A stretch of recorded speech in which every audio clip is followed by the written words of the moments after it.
আসসালামু আলাইকুম। সবাই কেমন আছেন? আশা করি সবাই ভালো আছেন। আজ আমি রান্না করব আলু দিয়ে মাগুর মাছের তরকারি। তো চলুন মাগুর মাছের তরকারির রেসিপিটা দেখে আসি। এর জন্য এখানে আমি মাগুর মাছ নিয়েছি মিডিয়াম সাইজের। এখানে 5টা মাগুর মাছ আছে। তো মাগুর মাছগুলোকে আমি খুব ভালো করে কেটে ধুয়ে পরিষ্কার করে নিয়েছি। আজকে নতুন আলু দিয়ে এই মাগুর মাছের তরকারিটা রান্না করব।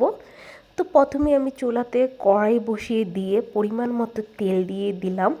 তেলটা গরম হলে এখানে আমি পেঁয়াজ দিয়ে দিচ্ছি 1 কাপ থেকে একটু কম, কারণ যেহেতু আমার মাছের পরিমাণটা একটু বেশি আর ঝোলটা একটু গ্রেভি না হলে এই মাগুর মাছের তরকারিটা খেতে ভালো লাগে না।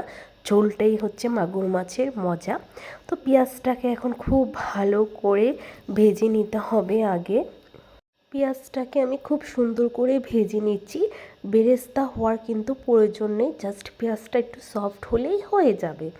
এখন আমি আদা ও রসুন বাটা দিয়ে দিলাম 1 টেবিল চামচ। মাগুর মাছে কিন্তু আদা রসুন বাটা দিলে খেতে ভালো লাগে। তো আদা রসুন বাটাটা একটু কষিয়ে নিয়ে আমি এখন মশলা দিয়ে দিব ধনিয়া, জিরা, মরিচ আর হচ্ছে লবণ। মশলাটাকে এখন খুব ভালো করে কষিয়ে নিব। মাগুর মাছটা আমি আজকে হলুদের গুঁড়ো ইউজ করব না, হলুদ ছাড়াই আমি মাছটা রান্না করব একটু অন্য টাইপের করে। এই টাইপের হলুদ ছাড়াই তরকারিটা রান্না করলে খেতে বেশি ভালো লাগে। মাংসের মতো করে রান্না করতেছি। তখন মশলাটাকে আমি খুব ভালো করে কষিয়ে নিয়েছি। একদম উপর দিয়ে যখন তেল বেশি উঠেছে এখন আমি দিয়ে দিব মাছগুলোকে আমি একটু কষিয়ে মাছগুলোকে তুলে নিব। নাহলে মাছটা যদি আমি আলু দিয়ে রান্না করি তাহলে মাছটা ভেঙে যাবে। তার জন্য আমি আলতো হাতে একটু নাড়াচাড়া দিয়ে মাছটাকে একটু কষিয়ে মাছটাকে আমি তুলে নিব। তো এই যে হালকা একটু এক সাইড হওয়ার পর আমি এখন আস্তে আস্তে করে মাগুর মাছটাকে একটু ছুরচুন দিয়ে আমি নাড়া দিয়ে দিচ্ছি। বেশি জোরে জোরে নাড়াচাড়া দিলে যেহেতু এটা নরম মাছ ভেঙে যাবে। তো মাছটাকে আমি খুব ভালো করে কষিয়ে নিয়েছি আলতোভাবে। এখন আমি প্রত্যেকটা মাছ খুব সুন্দর করে তুলে নিব যাতে মাছগুলো না ভেঙে যায়। এখন সবগুলো মাছকে আমি তুলে নিব, জাস্ট ঝোলটা থাকবে আলুগুলো কষানোর জন্য। সবগুলো মাছ আমি এভাবেই তুলে নিয়েছি আর এখানে শুধু ঝোলটা আছে। এখন আমি আলুগুলো দিয়ে দিব, নতুন আলু। তো আলুটাকেও আমি খুব সুন্দর করে এই মশলাটার সাথে একটু ভালো করে কষিয়ে নিব, তাহলে আলুটা খেতে অনেক মজা হবে, আলুটার ভিতরে মশলাটা ঢুকে যাবে।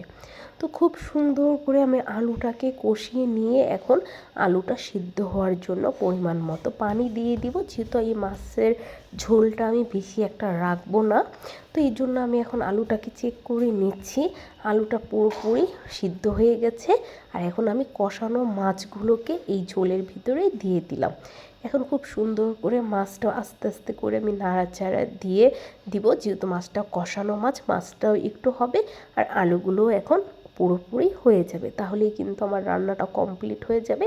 আর আমি কিন্তু এমনিতেও বেশি হচ্ছে পানি ইউজ করিনি, জাস্ট আলুটা সিদ্ধ হওয়ার জন্য যতটুকু পানি লাগবে। দেখেন মাছটা কিন্তু হয়ে গেছে। রান্নার শেষে এখন আমি দিয়ে দিব ভাজা জিরে গুঁড়া। এই মাগুর মাছে কিন্তু উপর দিয়ে একটু বেশি করে জিরে গুঁড়া দিলে খেতে বেশি ভালো লাগে। তো আমার মাগুর মাছ রান্নাটা পুরোপুরি রেডি। আপনাদের কাছে কেমন লাগলো নতুন আলু দিয়ে মাগুর মাছের রেসিপিটা? অবশ্যই বাসায় একবার ট্রাই করে দেখবেন, খেতে কিন্তু অসাধারণ লাগে এই মাগুর মাছের তরকারিটা। আল্লাহ হাফিজ।